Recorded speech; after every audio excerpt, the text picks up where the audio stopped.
What is going on, everybody? I'm Susu. Absolute pleasure having you. I know I'm a bit of a backstabber, disappearing on everyone like that, but I was in a car accident. I got hit by some lady. I'll tell the story very quick so you guys see what happened.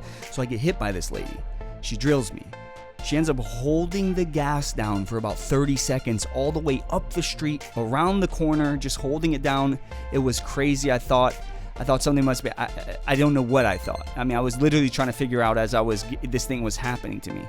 I mean, her airbags deployed, maybe it hit her and screwed her up, but I do know after she stopped, she didn't even know it was me she hit. She's like, the car I hit, I was attached to it, because I was like, why were you driving? Why were you doing that? And then she's like, the car I hit, I got attached. I was like, it was my car, like right here. Here's the car you just hit. And she had kids in the car. It was awful. Just awful. She had no insurance, of course. Well, she had the basic insurance, but no like bodily injury. So whatever. So I ended up dealing with it on my own, took myself to the hospital, did all that stuff. But man, my back is killing me. I mean, it's still, I could barely freaking walk today. It was that bad. But Wawa's coffee heals everything. So RBZ, I know.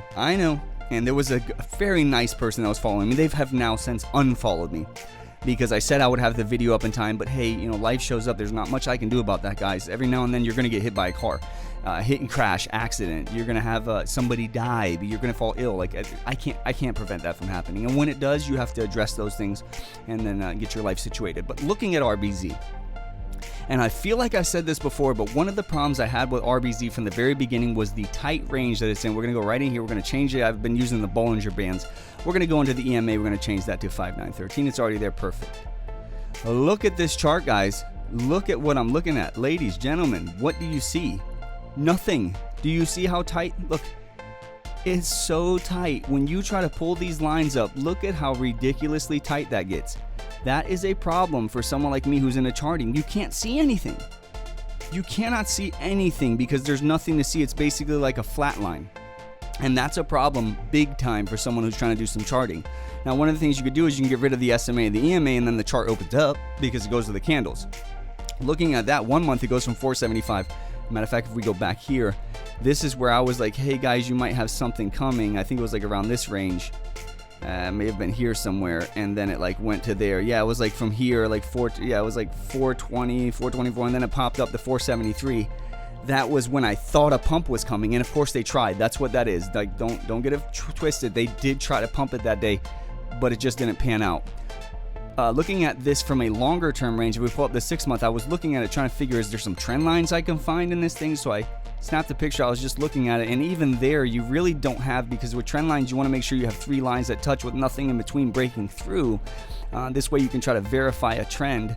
But looking right here, we can set these up. We'll set them to, black's fine, and then let's get rid of that. But if you take that and you move it over here, let's try to get it to like right there. We're gonna try to use these lines here. See right there?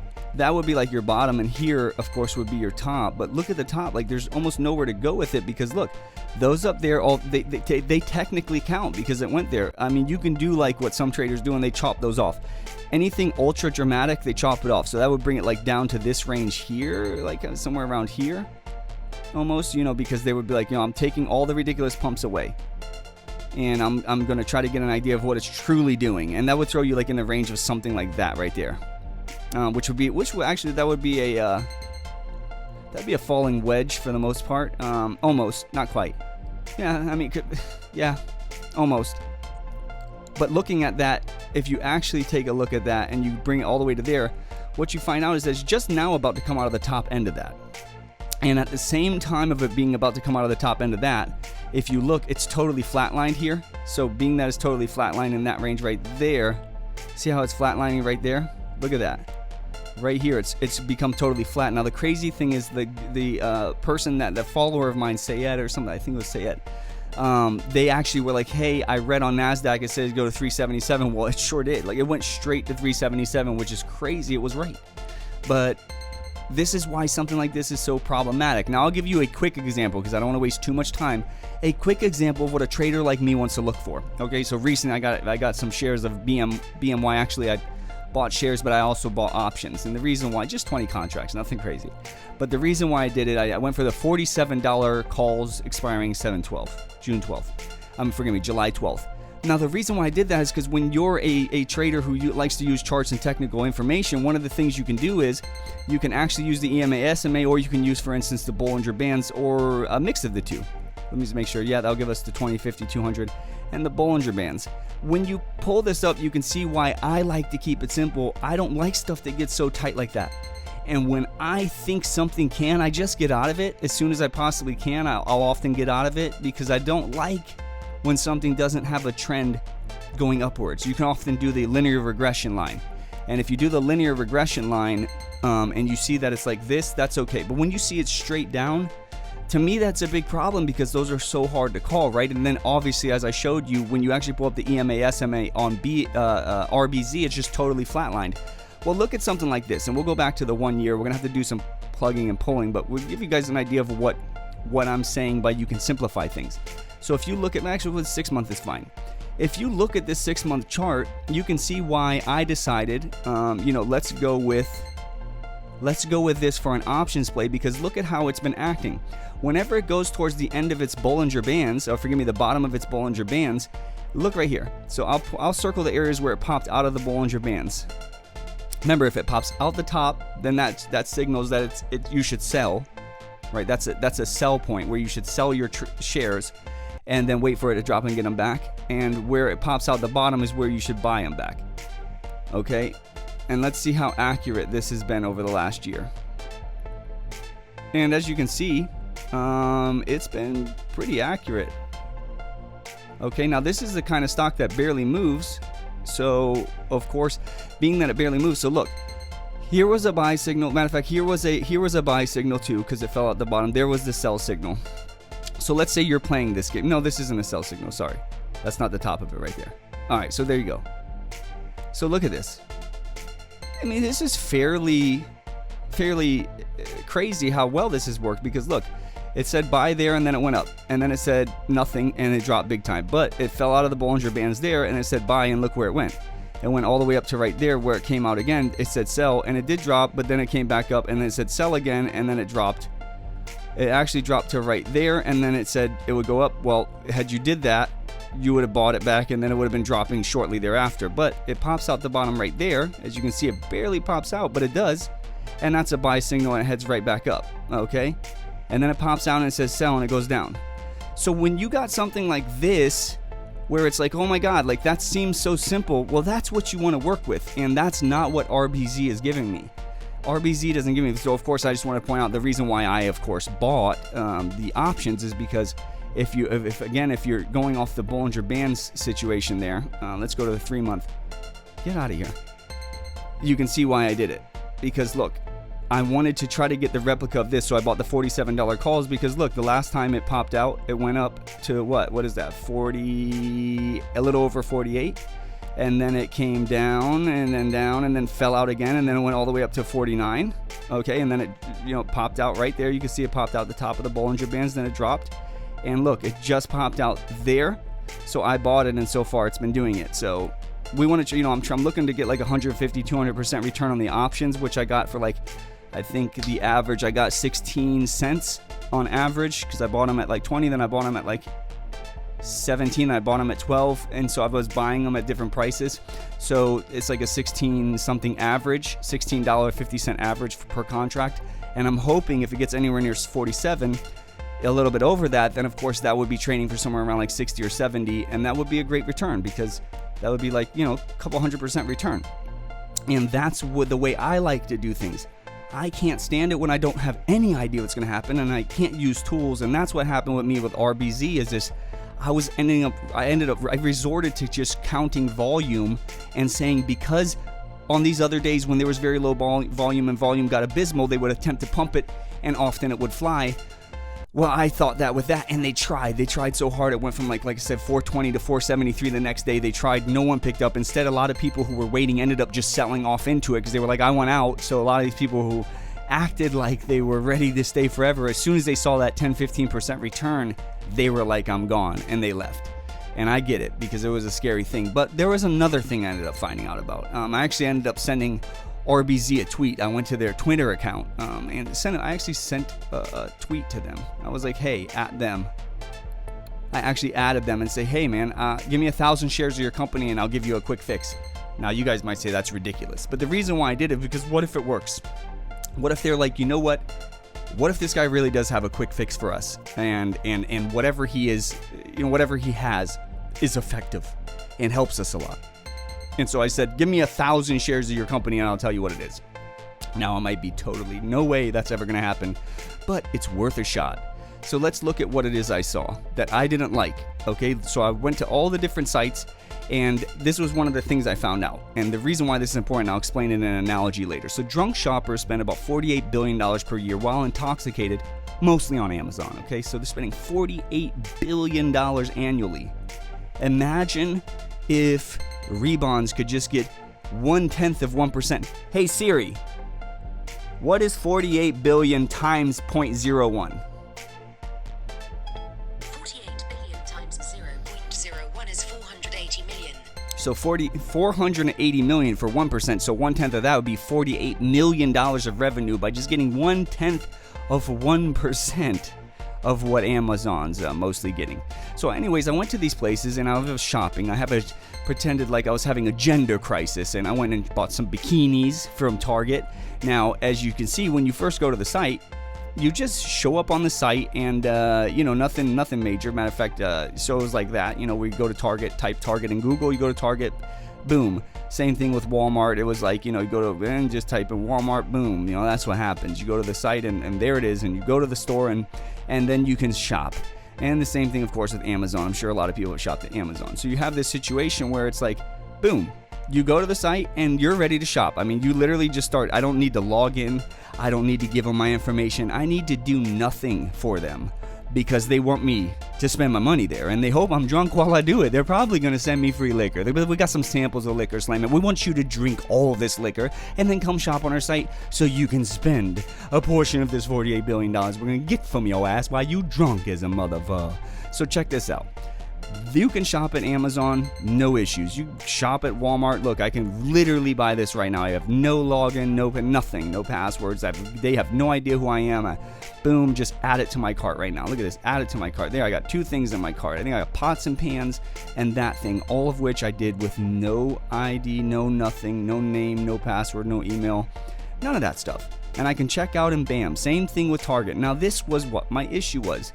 If you do the same thing and you're just a person who's heard about Rebonds and you're ready to go shop at Rebonds, look what happens when I go to Rebonds and I'm like, oh, I have this gender crisis, and I look at the site and I'm like, oh my God, look at that purse right there and those shoes. I want to... What? Where's the purse? Where's my shoes? Oh, where's my purse and shoes? And you want it so bad, you'd think, what, you're going to hit this little X right here? No, that doesn't do anything. You are screwed. You have to go putting in all of your information like this, and I have to type it all in. And I'm like, oh, my email address, but I don't even know if I'm going to like anything from here. And then they're going to be sending me stuff in the email all the time, flooding me with their promotions. Why do I have to tell them what state? Why do I have to agree to this stuff? Register with email, register with Facebook. What, you wanted me to connect with Facebook? Download the app? I have to go to the app store and look, I have to go here and then take up room on my phone to get this app that literally, by the way, I don't even know if they have anything I want. Now, let me give you the analogy of what that's like, because of course I'm not going to download this. This is the equivalent of me attempting to walk into a store. I'm like, and I'm a little bit tipsy. I'm on the beach somewhere. I walk into a store, and as soon as I'm about to walk in, a woman walks up to me, and she's like, sir, stop right there. And I'm like, what's going on, ma'am? And they're like, give me your ID, and I'm going to need your email address, and I'm going to need everything else from you, all your identification and where you're from.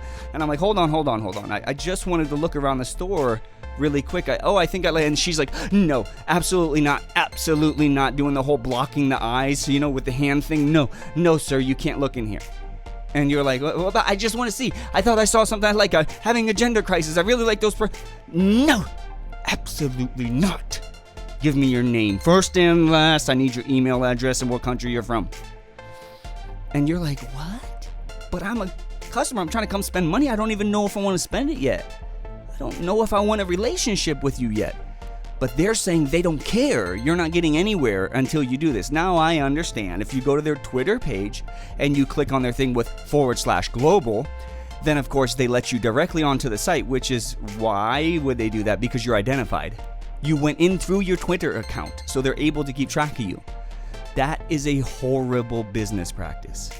First of all, it is already scientifically proven that businesses have a very short period of time to get you to fall in love with their system and product, right? So their store is their product. Like, that's also a part of the product. And so you only have a short period of time to do that.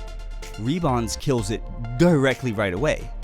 In addition to that, people are becoming more serious about remaining private, right? To keeping their privacy to themselves and not having this nonsense where they have to give you all their personal information unless they absolutely want a relationship with you. Now, they could let you on the site, you could be drunk, you could book shopping, buy all this stuff, and then at the very end, they still get what they want when they say, by the way, we would like to send you your receipt, so if you give us your email address, we send you a digital receipt, no problem. In fact, then it just looks like you're doing them a favor. Then you could still get all the promotions and everything to them. And there's my problem. It seems so basic, right? But look at what the analogy tells you. The analogy is I attempt to walk into a store and I'm stopped by the owner and told I cannot shop. And you cannot tell people they can't shop. When someone's in the mood to shop, you gotta let them shop. You have to let them spend that money, and they're not doing it here. And I haven't told them what this is yet. I haven't told them about this yet, but I feel like they're gonna totally dismiss my thing and be like, this guy's a douchebag. And I'm like, but little do they know, this is a minor fix that is a huge improvement to their e-commerce, for God's sakes. This is like their front door. This is like their main store. The majority of people are not, they only have 7,000 Twitter followers. How many people are literally going to go to their Twitter account and go through there? Nobody. The majority of people are going to type in rebonds when they hear about rebonds. Oh, there's a place that does rebonds. Okay, I'll go there. Boom. You know what? I don't like this whole signing up thing. I'll just go to Amazon. I don't like this whole thing. I'll just go here or there or wherever the hell. But I'm not going here. And especially when they're drunk, where they're spending $48 billion a year. So it seems like such a basic thing. But I'm telling you, companies actually spend a lot more than this. A lot more than 3,000. I asked for 1,000 shares of their company. Why? Because they could just give those to me. There'd be literally no cash out of them. They pay no cash for it. Here's some shares. And then I can sell the shares on the open market if I wanted to. Or I can hold on to them and see if they do this and make an improvement. But the reason why I did that, because they shouldn't be getting this for free. If they didn't think to do this on their own, there's no way I should be telling them how to do it and they just say, here, there you go. I've improved your business, vastly improved the way your customers are going to approach your store. This is a vast improvement. For the majority of people, they're just going to come across you. This is a huge improvement because now they can just get in and start shopping. And for me to just say that to them and then them just, oh, good idea, and then they take the idea and benefit from it. I'm not in the business of charity for corporations, especially when they're trading on, the stock exchange. I'd rather get some money from them. So between us, yes, this is something I will tell you guys, but I will not tell them. And hopefully they don't see this video, because I would prefer them to get inquisitive and be like, what are you talking about? Is there anything we can help you with? Did you have an issue? I'd be like, absolutely, I have no issue, but there's surely a problem and I can help you fix it. So we'll see what ends up happening. Now, I'm not being full of myself, and I'm not blowing this up to be something bigger than it is. You have to know, when you're an e-commerce company, the most important thing is the few seconds someone enters your store. And because it's a digital world, it's a digital store, but it's still your storefront. And you still have to make that connection with your customers right away. It cannot be, you cannot come in here until you give me your information. And in addition, that one other thing about that is it makes you look needy. Like, we're so afraid you're going to come here and not hit the first time. We want to be able to pelt you with all kinds of promotions and everything. It looks needy. The better thing would be let them come and decide if they like it, and then if they like it, shop. And when they shop, you'll get all their information anyways. It's so much easier and so much better. And so that's my advice to them, but I'm not going to tell them that directly. I'm telling that to you. And it's something you should look out for with this company, because they need to correct that as soon as possible.